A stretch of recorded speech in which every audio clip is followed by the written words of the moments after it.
Welcome, ladies and gentlemen, to Truth on the Tracks. I'm Brandon Turbeville, your host. Tonight is June the 1st, 2015, and we've got a lot to talk about tonight.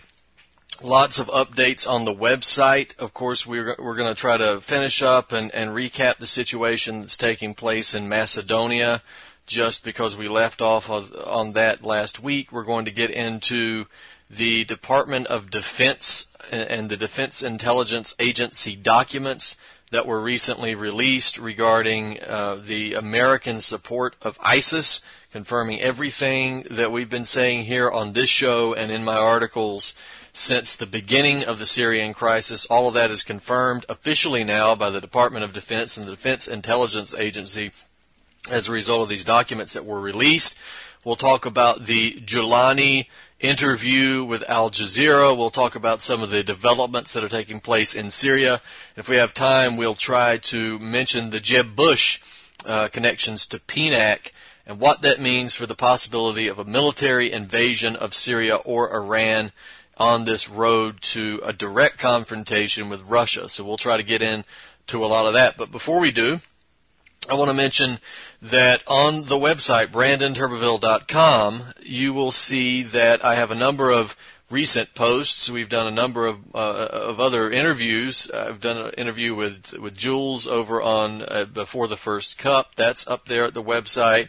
And we recently concluded an interview with Fox, a Fox affiliate out of Utah, the Kate Daly Show. And that is up on the website as well, so please go check that out. We talked for a full hour on the question of ISIS, of geopolitics, Iran, Syria, all of that stuff. We talked about nuclear weapons deals and so forth for a good hour. And, of course, Fox, this is the Fox affiliate, so this is a mainstream show. The hosts, of course, were excellent hosts, and I've been on the show before. They were very open to the discussion. They were right in line with what I had to say, but we're sandwiched in between. Their program was sandwiched in between right-wing neocons like Dennis Prager and a couple of others. So that show was a breath of fresh air, and of course we were able to get a lot of good information out to an audience that may not have been able to hear it so much as one would hope. So thankfully that was a successful intervention, and it's up at BrandonTurbeville.com right now. Now, before we go any further, I want to mention that we have the radio show now, which is broadcast every Monday night at 9 p.m. Eastern Standard Time here at UCY.TV. That's the new show that you can catch every week. We also have the show being rebroadcast at 1 a.m. pretty much every night at UCY, and we've also got a 5 p.m. broadcast on Saturdays on UCY. So 7 nights a week being broadcast on UCY, and of course we're being rebroadcast on Reality Bites Radio as well. So the show is expanded, and I want to thank everybody for listening and for helping to promote the show and passing it around to other people and letting them know where we're at and what we're doing. So I greatly appreciate that. Now, if you're interested in my work, you can find my articles as they come out at activistpost.com and occasionally at naturalblaze.com. But if you're interested in my work specifically, then I would recommend that you would go to BrandonTurbeville.com, which is the website where I repost all of my articles, all of the YouTube videos, all of the interviews, all the archives of this show.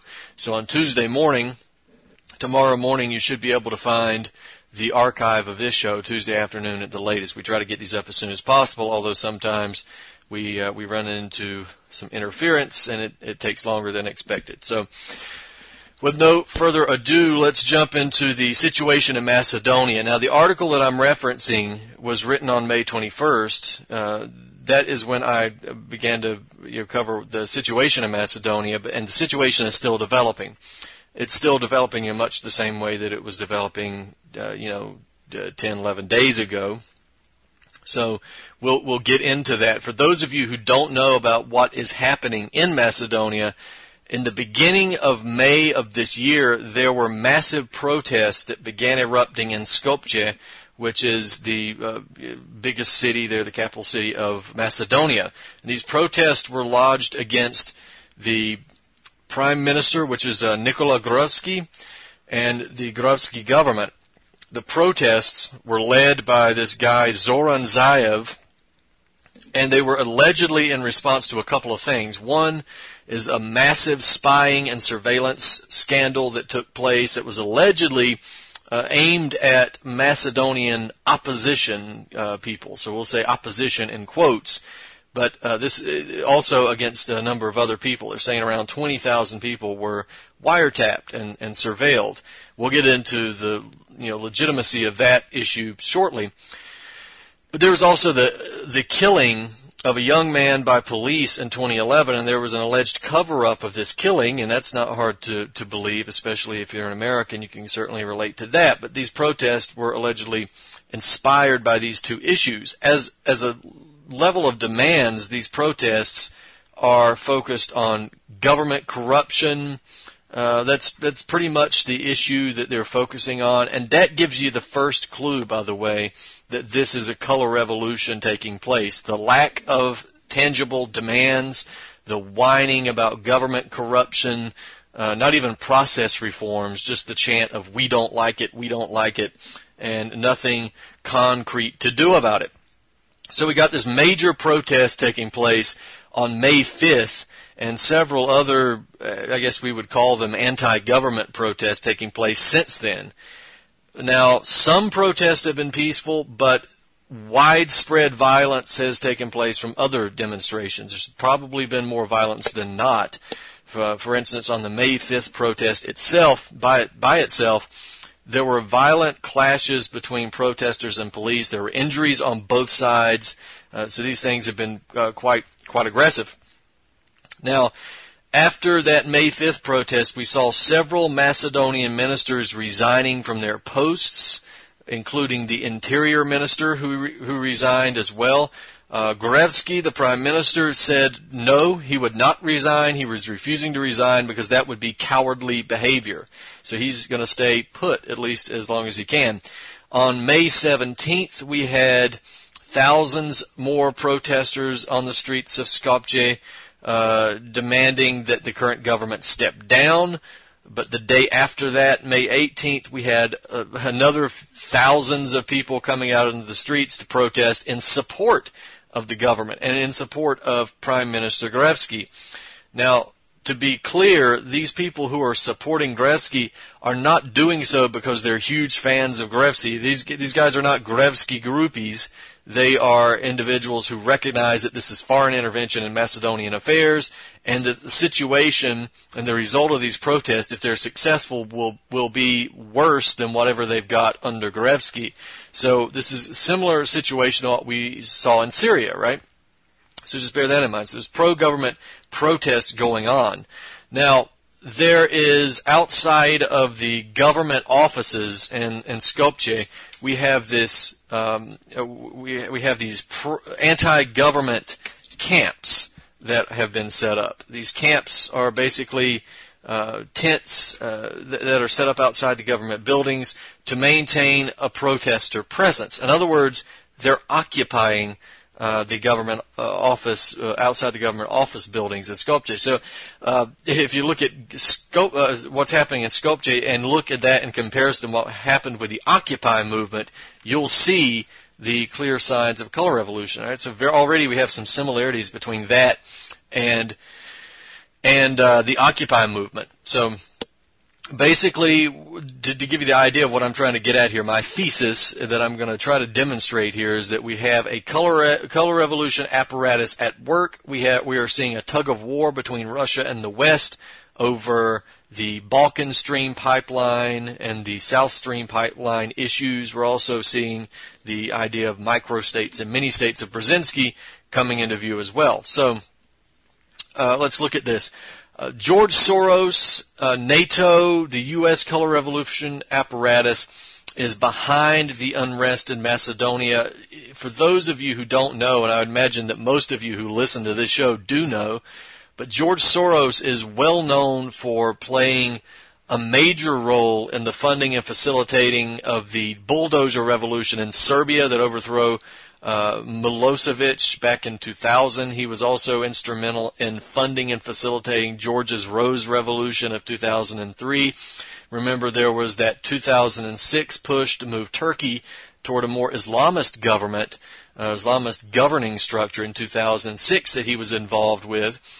And even the Occupy movement, as I mentioned earlier, here in the United States. All right, there's been much more than these few color revolution movements, but none of these brought anything other than bigger police states, more misery, more poverty, all of that on the people who fought for those movements. I guess we could say the Occupy movement was the only exception because it didn't really bring any more misery necessarily, but what it did do is it gave activists the opportunity to burn off excess anger and energy and get their heads cracked by police, but it was an incredible waste of time otherwise. So, again, George Soros has been implicated in these issues and these color revolutions, and he's been implicated in many, many more. Now, the social unrest and movement wrecking activity that we saw taking place all across the United States has also been linked to George Soros. If you look at the situation in Florida with Trayvon Martin, if you look at Ferguson with Michael Brown, and then on to Baltimore with the Freddie Gray protest, you'll find that George Soros and the Soros foundations have been heavily involved in making sure that not only are American citizens unable to overcome racial divisions and create some kind of system of mutual cooperation, but that these protesters become racially isolated and that they start screaming chants against white people and this ridiculous white privilege motif and all that garbage, the Black Lives Matter crap. We also see, though, that even when that happens and people are racially isolated, that even the racially isolated protesters are unable to accomplish anything of substance, not just because they've been isolated, but because they don't have any tangible demands. They're just a bunch of clowns, essentially. So in Macedonia, we're seeing something similar. We have Soros organizations working under the pretense of left cover. Now, Soros NGOs fund and operate organizations and movements that are seen as left in nature in general, but in reality they're not really left so much as they are these revolutionary organizations that are designed to push a political agenda. And in Macedonia, not only is it trying to push a political agenda, it's trying to change Macedonian culture, it's trying to install puppet regimes, it's trying to ultimately serve the purpose of the Anglo-American oligarchy. That's what it's doing here. These Soros foundations are doing here as well. But if you look at the power that Soros has in Macedonia, you'll see that he has he's more well known in Macedonia simply because he has much more control over the media apparatus there. So a lot of people say in Macedonia George Soros doesn't necessarily operate under left cover. George Soros is the left in Macedonia. So we also have this Open Society Institute, which is George Soros' most well-known NGO, and that OSI is highly active in Macedonia, right? It works with a plethora of civil society organizations, or that's what they're called, throughout the country, throughout Macedonia, and they function as OSI tentacles in Macedonia. So essentially the OSI might be the umbrella organization of Soros, but it funds all of these little organizations and all of these little groups that are involved with social change and social protest and social division and the changing of Macedonian culture. So it filters down to a community group that may have a little two-room building on the back street corner of some ghetto somewhere who's getting money from the shadowy foundation to go out and then launch protests and do these different types of protest actions. Now, the OSI in Macedonia, it's important to point out, was headed by Vladimir Milsin for about 20 years, and Milsin was a former police informant back in the days of Soviet communism. Milsin was one of the people who were instrumental in ratting out a dissident actor named Risto Siskov many years ago. So the Soros networks in Macedonia, I think I made clear, are pretty powerful. So again, in Macedonia, it's seen as being the left, not so much as just funding the left. In fact, some of the people in Macedonia have a term, or a phrase that they say Soros came into Macedonia like a Trojan horse, and now he's an octopus. And I think that's pretty accurate. Now, in terms of the media control that Soros has in Macedonia, you look at news outlets like Telma, 24 Vesti. Most of these are major players in promoting anti-government protest in general, anything that involves destabilization. They're instrumental in promoting it. George Soros, of course, is instrumental in funding those organizations. Now, even the opposition leader, Zoran Zaev, is a notorious Soros-funded agent, and he's also got close connections to the CIA. Not just Zaev, but this entire Social Democratic Union of Macedonia, which is also known as the SDSM. It's the political party, the SDSM party, which was in years past known as the Communist Party. It's been entirely taken over by the Soros machine. Now, Zaev and Radmila Sekarinska, both of them are reported by Macedonian insiders to be just fronts for Prime Minister, former Prime Minister and former President Branko Krevenkovski, right? And this Krevenkovski guy, who has been the head of the SDSM for some time, he's accepted large amounts of money from the CIA, large amounts of money from the National Democratic Institute, the National Endowment for Democracy, from Freedom House, and of course from the Open Society Institute. And a lot of this money has come in to create a themed revolution against Gruevski's VMRO-DP-MNE government. That's the way it's kind of a coalition government. It's right of center. So these organizations have pumped money into the SDSM to create some type of resistance, color revolution, protest machine. And, of course, it's known that the OSI itself receives money from the U.S. State Department and USAID, the United States Agency for International Development. Now, that's important, and I've talked before on this show and in my articles, I've mentioned how color revolution protests begin, right? This is the idea that you have to have slogans, you have to have symbols, you have to have funding, you have to have, of course, the cannon fodder, meaning the unemployed and hopeless youth that are, the teeming, swarming adolescents that have to take part in this. And this is what we see that these organizations are instrumental in creating in Macedonia. Now, of course, we would be remiss in our duty if we didn't mention Victoria Nuland, the Assistant Secretary of State for European and Eurasian Affairs. Victoria Nuland has actually been charged by Macedonian intelligence on the charges of conspiring with Zaev of the SDSM to overthrow the Macedonian government and take part in a coup.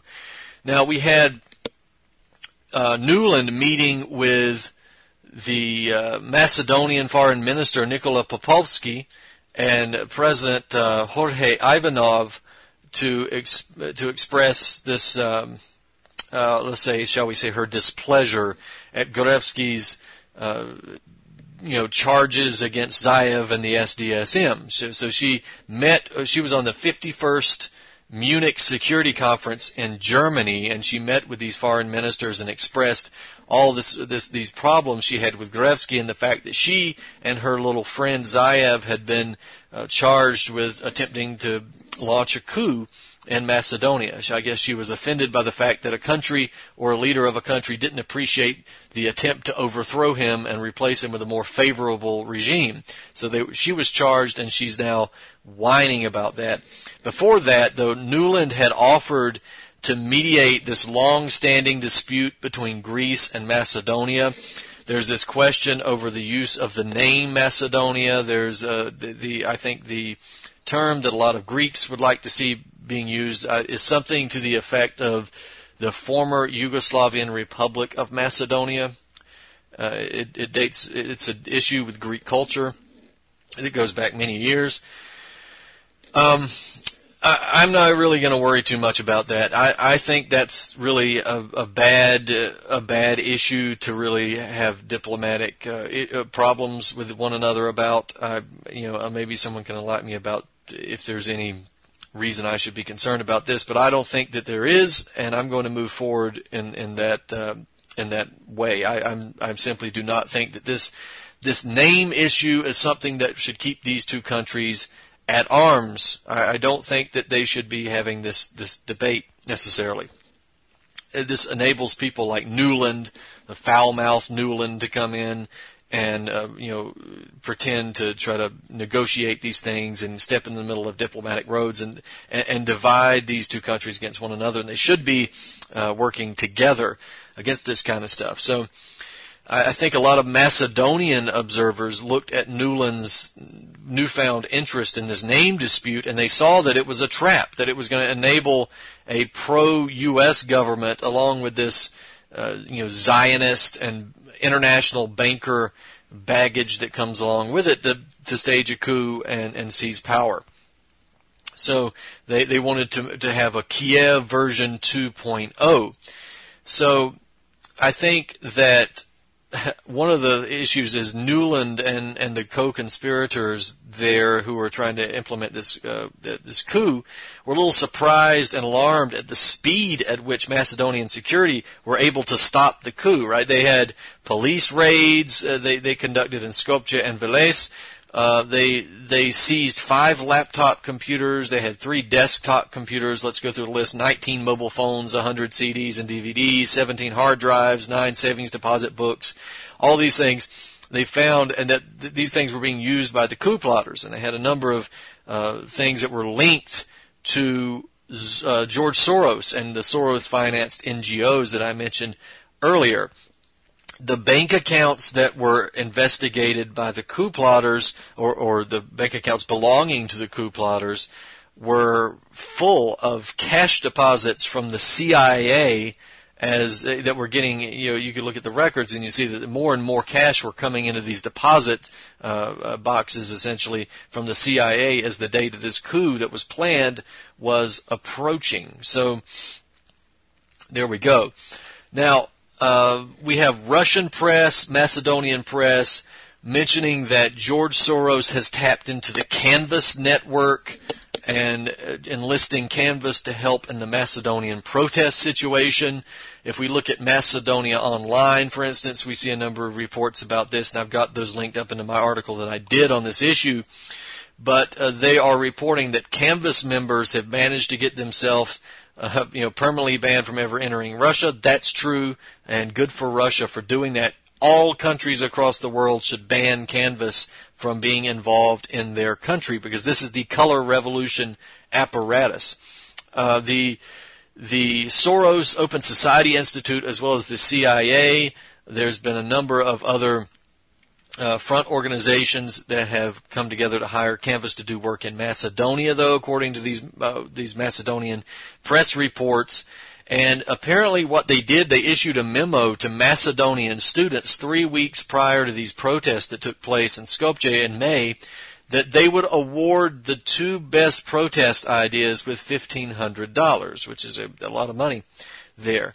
And so the ideas were sent to Sonia Ismail, the daughter of Gunnar Ismail, a popular SDSM member and official. Now, the Canvas network, again, has been, they were instrumental in the Arab Spring protest, the so-called Arab Spring protest, another color revolution. They were instrumental in removing Egypt's Hosni Mubarak. They were instrumental in helping bring chaos to Ukraine, of course. We've also got the Canvas involved in the Milosevic situation. They have tried to organize protests in Georgia, Moldavia, the Maldives, Lebanon, Egypt, Ukraine.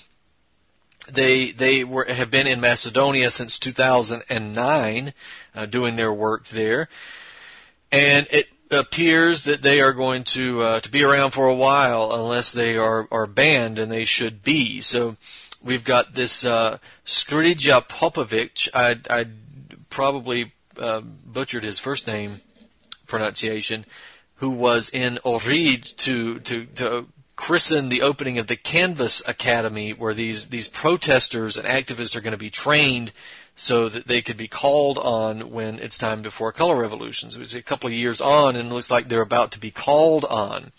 Now, this academy, this Canvas Academy, was financed by the United States Agency for International Development, right? USAID, and George Soros, of course. And Junior Ismail and Sasha Ordanovsky were the promoters of this academy, and they are basically George Soros employees. So we have, reports that these students were paid and aggressively trained on how to protest in December of 2014 and January of 2015. Popovich himself showed up and met with Zaev in March, and again in April, and again in early May. And then, of course, on May 6th, we have these Canvas or these SDSM protesters that were trained by Canvas attacking police, injuring 38 of them, from what I see in the numbers. We also see Canvas being implicated in the death of Boris Nemtsov just a few days before the opposition protest in Russia. That was a dismal failure for the opposition. Putin is more popular than he's ever been. But most of the Russians actually saw through some of this stuff. But, if you remember, Canvas was involved in Serbia, as I mentioned earlier, and they were famous for working with the Otpor movement, right, which was financed by Freedom House and the CIA and all of that crowd. If you look at the, Tony Cartolucci, who does a lot of great work over at Land Destroyer Report, back in 2011, he did his article on Canvas, and it's entitled "The CIA Coup College," and that's what he refers to them as. He says he points out how Otpor in Serbia was receiving funds from not only the West, but it had become this coup college that that created the name Canvas, which Canvas stands for the Center for Applied Nonviolent Action and Strategies. Okay, so he points out that Egypt, the April 6th youth movement, was a result of the State Department confab in New York City in 2008, and the Canvas networks working hard in 2009 to make sure that happened. We also have partners of Canvas that are like the Albert Einstein Institution, Freedom House, International Republican Institute, and a number of others. The board of directors, of course, for the IRI are John McCain and Lindsey Graham, also Brent Scowcroft, and so that should tell you everything you need to know. Canvas, by the way, is on record in Foreign Policy magazine in an article entitled "Revolution U," mentioning that they assisted the Rose Revolution of Georgia, the Orange Revolution of Ukraine, and that they are working with networks in Belarus and Myanmar and 50 other countries. And this was admitted back around 2011. So you can see that what this is happening is this encirclement of Russia, and you can look at that on the map. Now, I mentioned that there's a question about who wiretapped who in Macedonia, and that there is a question. So this has been the justification for the protest, right, that there's been a wiretapping and surveillance scandal in Macedonia. There's a great deal of question as to actually who surveilled whom, right, because the Western press and the Soros-funded press is making it clear that they are asserting that the Macedonian government wiretapped the opposition and additional Macedonian officials. But there's other evidence that suggests that it's the other way around, that the opposition actually wiretapped members of the Macedonian government. So if you look at reports, for instance, like those coming from NPR, NPR is certain that the Macedonian government is responsible, because they are saying that the government wiretapped 20,000 people, government officials, opposition figures, and that sort of thing. They're saying Gruevski paid off judges and rigged votes, framed political opponents for crimes, and Zaev, of course, is saying that it's all on tape. He apparently released 670,000 secretly recorded conversations from 20,000 Macedonian phone numbers, right? So there's an issue about the government spying on its own citizens. Now, there's other evidence, as I said, because there's actually some evidence that the opposition has been working with the CIA, not only, as I said, to oust Gruevski, but also to frame Gruevski for this surveillance scandal. What I'll point out also is that if a surveillance scandal, if a government surveilling its citizens is cause for a revolution in Macedonia, and we should all go out and support the revolution in Macedonia because of this horrible surveillance scandals, does that not mean we should have a massive protest of violence here in the United States to overthrow and oust the Obama administration because of the fact that we have every single bit of electronic, telephone, and other data sent to a central location within the NSA and the Pentagon? Should we then have violent protests? Well, you can argue either way, but if you're looking in terms of foreign policy versus domestic policy, you'll see that there's an immense amount of hypocrisy, and that's what we should have come to expect. So, give you just something that what Wayne Madsen has to say. Wayne Madsen, I'll read this. He says, in response to Zaev's charge that Gruevski wiretapped 20,000 Macedonians, including taping phone calls between Zaev and his young daughter, the Macedonian government charged that it was Zaev and his associates working with a foreign intelligence agency believed to be the CIA to overthrow Gruevski's government. An obvious flight risk, Zaev was ordered to turn in his passport to the authorities. Others, in addition to Zaev, accused of working with the CIA to oust Gruevski include Zaev's associate Sonia Verusevska and Branko Polifrov, as well as the former director of Office of Security and Counterintelligence, the DBK, Zoran Verusevsky. Gruevski charged that Zaev threatened to disclose sensitive information about his government provided to the SDSM by the CIA, referred to as the bomb in the Macedonian media, unless Gruevski appointed a caretaker government that would lead to early parliamentary elections. Gruevski has called Zaev's gambit nothing more than blackmail pressure in order that a snap election be called. As far as pressuring the Gruevski government to resign and call early elections, Nuland resorted to the same gambit that was used in Kiev to oust Yanukovych. And Frankfurter Allgemeine Zeitung reported from Michael Martins, who reported on the Macedonian coup plot, claimed in an interview with Macedonian television that his initial report on the wiretapping issue had been altered by certain parties inside Macedonia. Martins said that with a population of 2 million people, to wiretap 20,000 people would have even far exceeded the capabilities of the East German Stasi. In any event, Martins said the 20,000 figure was not true and that Macedonian media and politicians had misquoted him in his article.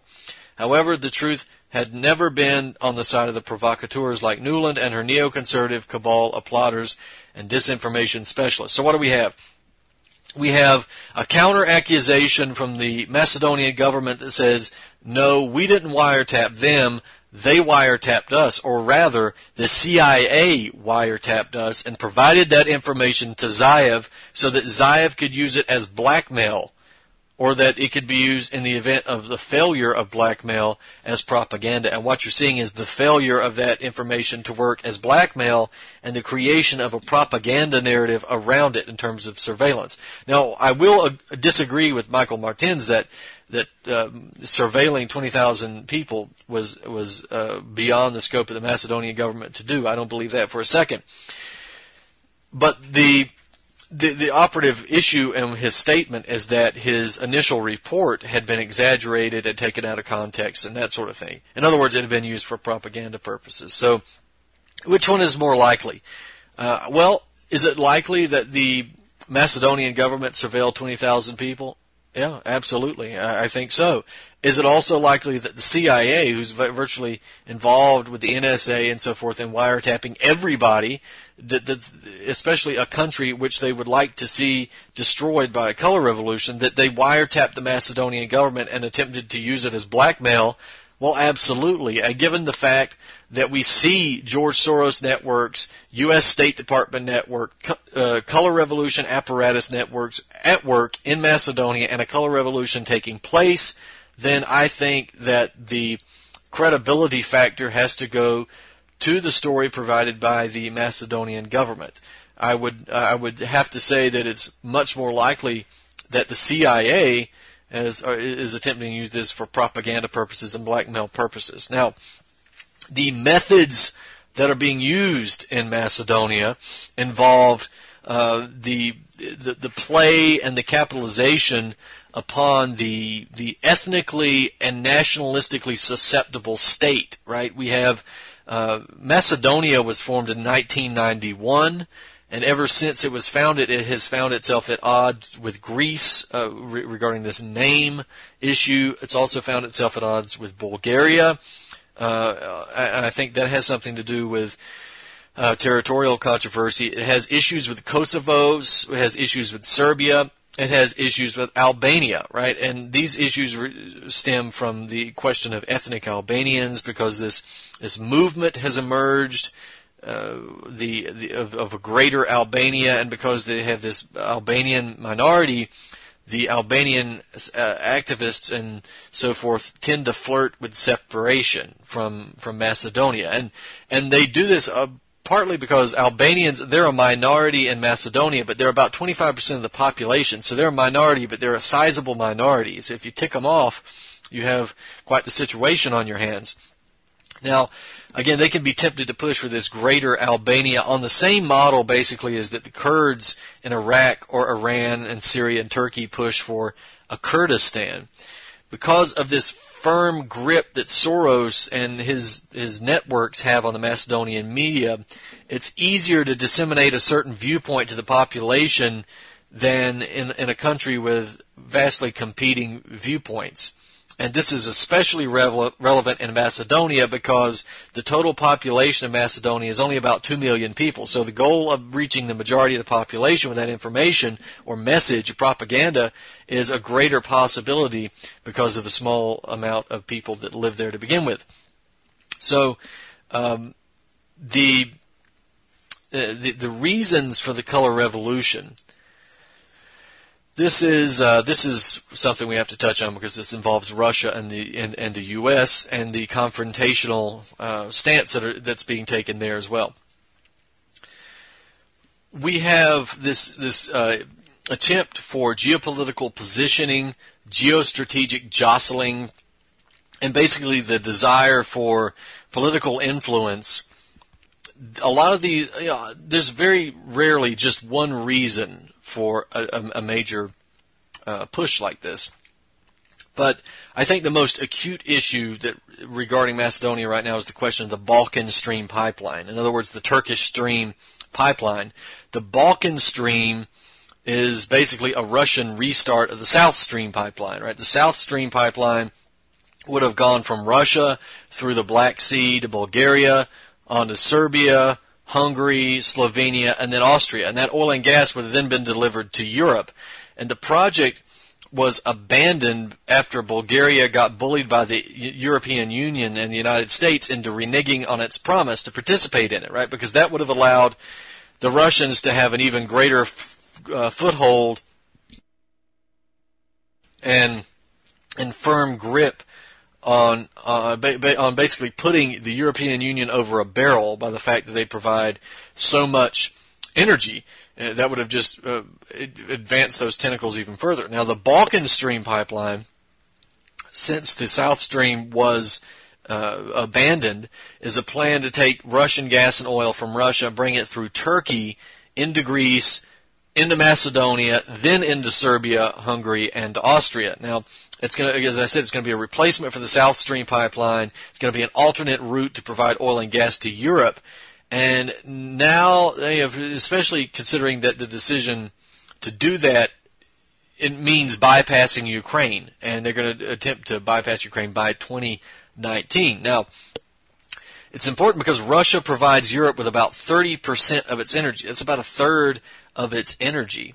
This is important not just because of the the massive benefits of profits and so forth that's going to Russia, as well as the services that the European Union would be getting, but it ensures that Russia has Europe over a barrel, because the European Union, being dependent on the oil and gas from Russia, they're already dependent on Russia for a lot of this stuff. It's for a wide variety of energy resources, actually. So if this pipeline goes through, it would ensure the dependence of Russia, and for Russia, it would essentially, or at least theoretically, ensure better international conduct between the European Union and Russia, for no other reason than the European Union would be hesitant to provoke Russia and have its oil and gas cut off. Now, the United States and NATO have been trying to remove this leverage over Europe by sabotaging oil pipelines in the Middle East, for instance, that might benefit Iran in favor of oil, providing Iranian oil to Europe, and they've done so that in a way that would benefit the Saudis, right? They tried to get pipelines that would go in that would benefit Saudi Arabia and Qatar and other of these Gulf state feudal monarchies. They're essentially satellites of the Anglo-American oligarchy. So it's precisely why the United States was so adamantly opposed to Bulgaria's participation in the South Stream. Now, if we also got to look at this issue of the Brzezinski method of creating microstates and mini-states, right? This idea of creating small, impotent, squabbling pseudo-states who are incapable of standing up to any major government or corporation or bank.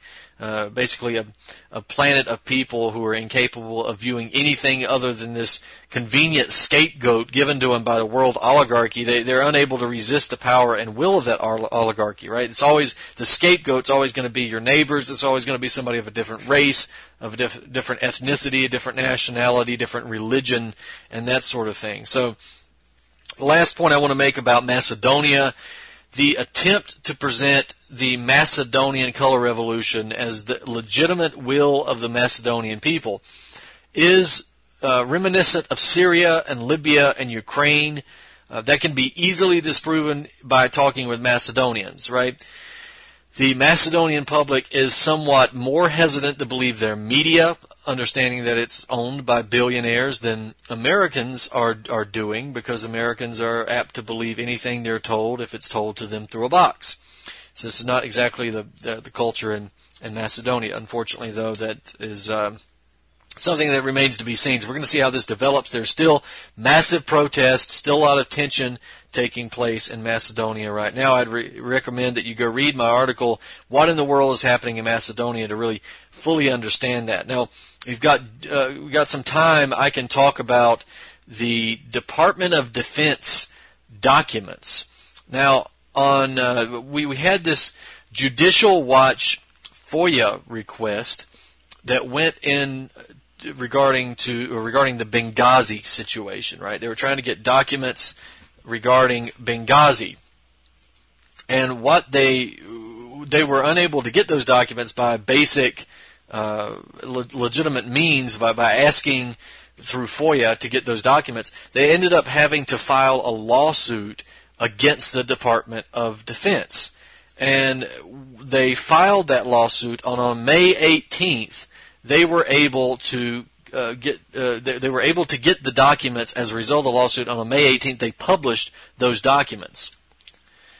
Now, what these documents reveal, there's a number of things that are regarding Benghazi, and of course, I'm not going to downplay the issue. It's a very important issue. Of course, we know Chris Stevens, the ambassador who was killed in Benghazi, was instrumental in shipping and funneling arms to Al-Qaeda in Libya. And not only were these arms going to Libya, they eventually found their way into Syria when that destabilization began to take place. Now, it's a major issue, but what's even bigger is the 7-page document that was released with this tranche of documents from the Department of Defense. And specifically, these documents involve a report from the Defense Intelligence Agency, which is essentially the DoD's think tank, right? They come up with reports on policy and procedure. They come up with official estimates and that sort of thing. And these were declassified as a result of the lawsuit. And what we find in these documents is that there's an open admission that the United States is supporting ISIS, right?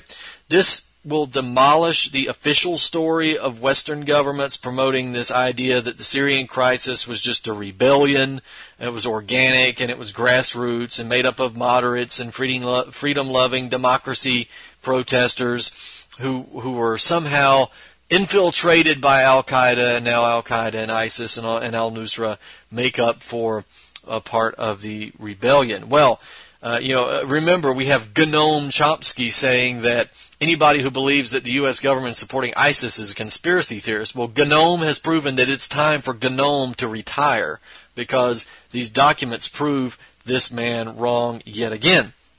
Anybody who follows this Chomsky should realize that he's leading you down the wrong path. He's a gatekeeper.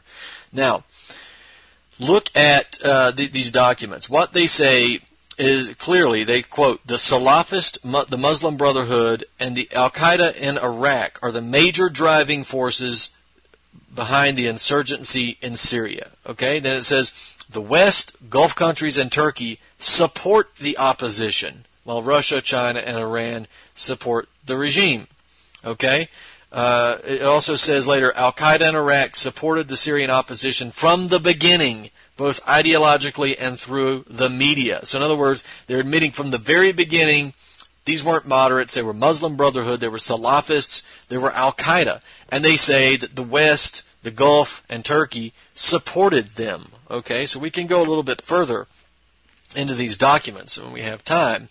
The question of opposition forces. Here's what I'll read the quote from the report to get this out, and then we'll discuss it. Opposition forces are trying to control the eastern areas, Hasaka and Deir al-Sur, adjacent to the western Iraqi provinces Mosul and Anbar, in addition to neighboring Turkish borders. Western countries, the Gulf states, and Turkey are supporting these efforts. This hypothesis is most likely in accordance with the data from recent events, which will help prepare safe havens under international sheltering, similar to what transpired in Libya when Benghazi was chosen as the command center of the temporary government. Now, we just said, from the documents, that opposition forces are Al-Qaeda, they're al-Nusra, they're ISIS. That's what the opposition is. That's how they were defined. Well, not ISIS, but the ISIS is Al-Qaeda and al-Nusra, so we can throw them in there. That they are defined by the Defense Intelligence document as the opposition. So there's no question as to whether or not the United States and NATO and the GCC have been supporting jihadists and terrorists, and there's no question whether or not they've been supporting Al-Qaeda proper or al-Nusra or ISIS, because that's been admitted. So if Al-Qaeda and ISIS are the opposition and the U.S. supports the opposition, then it's pretty clear the U.S. supports Al-Qaeda and ISIS, right?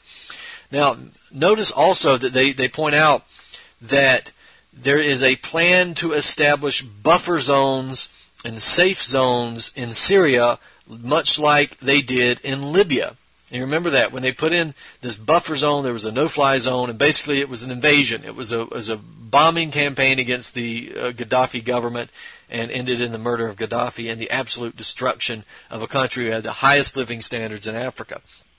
Now, there's also, we'll get into the province issue. Notice that they say the opposition forces, in other words, Al-Qaeda and ISIS, are trying to control eastern areas of Syria and western areas of Iraq. That's important. And, of course, the areas neighboring Turkish borders. That's important. We'll get into that in just a second.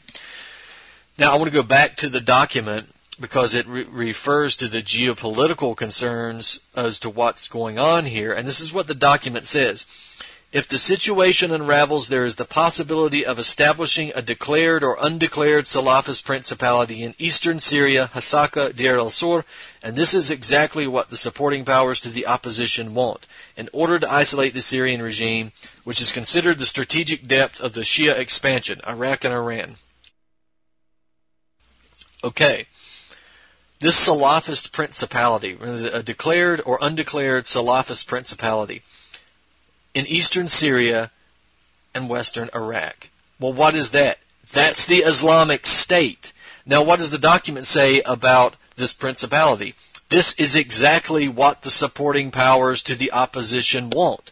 They want the Islamic State. They want the Islamic State that transgresses from the Iraqi and Syrian border, from the western parts of Iraq to the eastern parts of Syria. This has been in the plan. It's admitted. It's clear. It's said and stated clearly in the documents. And these documents, by the way, go back to 2013. If you think about the fact that the expansion of ISIS could not have happened without the support and assistance of Western powers. It certainly couldn't have happened without the lack of resistance to its expansion, but it couldn't have happened really without the support and assistance to do so. Right? We had the ISIS fighters going across Iraq and into Syria and into Iraq from Syria could never have done that if it was not given support by the GCC and NATO. They couldn't have held that territory if Western military assistance and Saudi money and Turkish-Israeli logistics and intelligence hadn't been provided to them. So the justification that is being used to provide support for ISIS is the goal to isolate the Syrian regime, is to prevent Shia expansion, which they define basically as the arc of influence of Iran. And, it's been growing largely due to Western imperialism and hypocrisy and tyranny and double standards. The idea of combating Iran's influence in a race for peace and a race for development and the raising of living standards is not something that the West is interested in. Instead, they will fund jihadist savages to behead and rape their way across civilized countries. Because the goal is not to disrupt Iranian influence and just compete. The goal is to destroy Iran completely. And once Iran itself is destroyed, the goal is a direct confrontation with Russia and China. And this is clear. This is something that we've been talking about for quite some time here on this show. Now, we've only got a couple minutes left, but we've got this interview that came out with Al Jazeera by Mr. Abu Muhammad al-Julani, right? And this guy is allegedly the leader of al-Nusra Front. He appeared on Al Jazeera, which for anybody, by the way, who thinks that they're getting news, some kind of independent news perspective by watching Al Jazeera, I'm sorry, you're watching propaganda coming from the Qatari royal family, right? This is Qatari owned. Qatari is the GCC, Western satellite. So don't think you're getting anything from Al Jazeera. It's all propaganda. So they do this interview with Julani, and the guy who's interviewing him himself has actually been convicted for supporting Al-Qaeda in Spain. So we have this checkered past of the interviewer itself. But he comes on and he tells America and the West, oh, don't worry, al-Nusra doesn't want to attack you. We only want to fight Assad. We're really not that bad. We really just want freedom and to fight for Assad. Never mind. If you just leave us alone, let us rape little girls. Let's behead our way across the Middle East. Let's kill men, women, and children and cut off heads and act as general monkeys and that sort of thing. Eat hearts and livers of people that disagree with us. Then we won't attack America. We won't do anything like that. Well, take a look at the video of the interview, and you'll see this guy sitting in an ornate room, a palace almost it looks like. So you wonder where this was filmed. Was this in the royal family palace of Qatar? This guy is saying that he's fearless, yet he's wearing a hijab. He's got his back to the camera. So you wonder if he is really a member of this terrorist organization who's making these pronouncements, or you wonder if the guy is an intelligence agent, or if he's just a trained monkey like all the other Western journalists and reporters out there, that he would fit in right well with all the other trained monkeys in the media. So maybe he's a fictional character represented by an actor, also fit in well with the Western media outlet participants and workers as well. So basically, he says that the Khorasan group doesn't exist. That's the only thing he says that's really true, is that the Khorasan group was invented by Western intelligence to terrify domestic domestic populations and gin them up for war. Okay, so he says that, but he tries to present Al-Qaeda and al-Nusra as a different group. He says, we are only here to accomplish one mission, to fight the regime and its agents on the ground, including Hezbollah and others. Al-Nusra Front doesn't have any, think about that, including Hezbollah, Iran, and Syria. So in other words, the enemies of Israel. ISIS wants to fight the enemies of Israel and the United States. Al-Nusra Front doesn't have any plans or directives to target the West. We received clear orders not to use Syria as a launching pad to attack the U.S. or Europe in order to not sabotage the true mission against the regime. Maybe Al-Qaeda does that, but not here in Syria. Well, yeah, guess what? Al-Nusra is Al-Qaeda. It's just the Syrian branch. So, yeah, don't believe that either. He also said that they weren't going to kill Christians or Alawites when they take over areas like Latakia. They say, no, they're going to kill them as long as they stop and refuse to support Assad, as long as they don't fight the Islamic State, and as long as they get rid of their long-held religious beliefs and just convert to Sunniism, then they won't behead them. But remember, this was the same group that's been screaming Christians to Beirut, Alawites to the grave since as far back as 2011. So they don't believe that. As soon as they come into Latakia, there will be a massive murder and slaughter. Anywhere these people go, there is a mass murder and slaughter. They'll kill Alawites, they'll kill Druze, they'll kill Christians, they'll kill Sunnis, they'll kill Shiites, they'll kill anyone. So don't believe that. Don't believe the propaganda. We're seeing a propaganda narrative to support Al-Qaeda and support the terrorists because they don't want to attack us. We just want to get Assad out of the government. And the idea here is this push that's probably going to come in the next month in the lead up to the deadline of the Iranian nuclear deal. There's an attempt to go ahead and get more terrorists and death squad fighters to come in through Turkey, trained by the U.S., and possibly the establishment of a buffer zone over Syria. This is something we've been talking about for a long time, but we may see the final construction of this plan in the next month in regards to Syria, because this is a very tenuous, precarious time for the world, but especially for Syrians, especially for Iranians. So we're going to keep following this closely, but I would urge everybody to look at this situation closely, but not be fooled by this type of silly, childish propaganda. Because remember, you've still got a few civil liberties left, and whenever they want to go ahead and kill those few civil liberties that are limping and staggering around, then ISIS will suddenly be your enemy again. And we are clearly being prepped to see something major happen in the United States, but maybe we'll talk a little more about that next week. Ladies and gentlemen, this has been Truth on the Tracks. I'm Brandon Turbeville. We'll see you next week.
For more news, visit pigminews.com. This is Ozzy Skateboard,